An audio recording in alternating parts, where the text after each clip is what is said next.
there, friends. I'm Frida.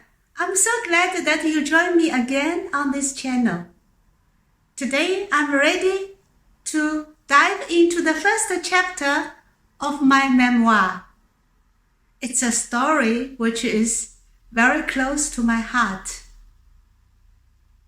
It is about escape, resilience, and a new beginning. It all started before I was even born. My grandfather, a very respected figure in society, who led a life many dreamed of, faced an unthinkable turn of fate when the new party rose to power. After the new party consolidated in 1949, my grandfather was in opposition. The new party, or let's say the new government, took not only my grandfather's position, but everything. That kind of loss spread into the whole family, marking a start of a new, cruel reality. I had never chance to meet my grandfather and my grandparents.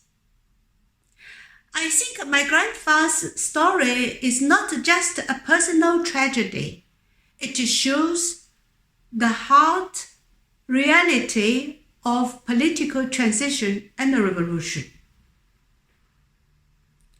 While my parents wanted to choose a new beginning, their courage and determination led them to a big decision to leave Zhejiang, their hometown, and to seek new life in Shanghai. They became new persons and left everything behind as a past. With a solid educational background, my parents became teachers in Shanghai. My mama taught in a grammar school, while my father was a teacher in a high school. However, the arrival in Shanghai was marked hardship. My parents, everything once they owned had been confiscated by the new government. Thus, my parents were penniless and were very poor. So, as new teachers with meager salaries, my parents could only afford to rent a tiny, cheap shelter, which was about 8 to 10 square meters.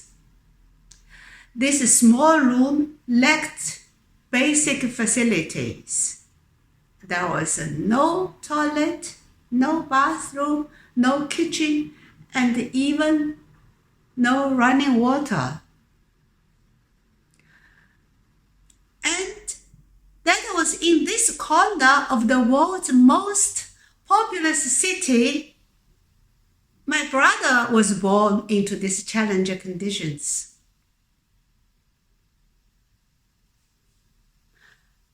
My brother's life was too short, but very precious in the family. The small room's extreme temperature, bitterly cold in winter, oppressively hot in summer, proved hard for survival. My elder brother, months later, became sick and weaker and could not manage. It was a heartbreak.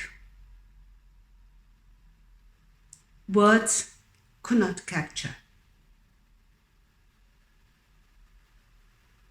However, life finds its way to push through. 1 year later, I was born. I cried not only for attention, but also echoing the relentless spirit which filled the very air of Shanghai. My arrival was a testament to my parents' resilience, a symbol that even in the most challenging conditions, the hope never ceases to bloom. My story, our story, is not just about surviving. It's about thriving against difficulties, about the hope which blossoms in adversity, also about the new beginning which are possible even when everything seems lost. So here where we start, and there's much more to come. I cannot wait anymore to share it with you every Wednesday on this channel. Subscribe, like, and share your comments. Stay with me. Let us walk this journey together. And let us remember, no matter how tough the thing gets, there is always a spark of hope awaiting to ignite. Thank you very much for your attention. See you next Wednesday.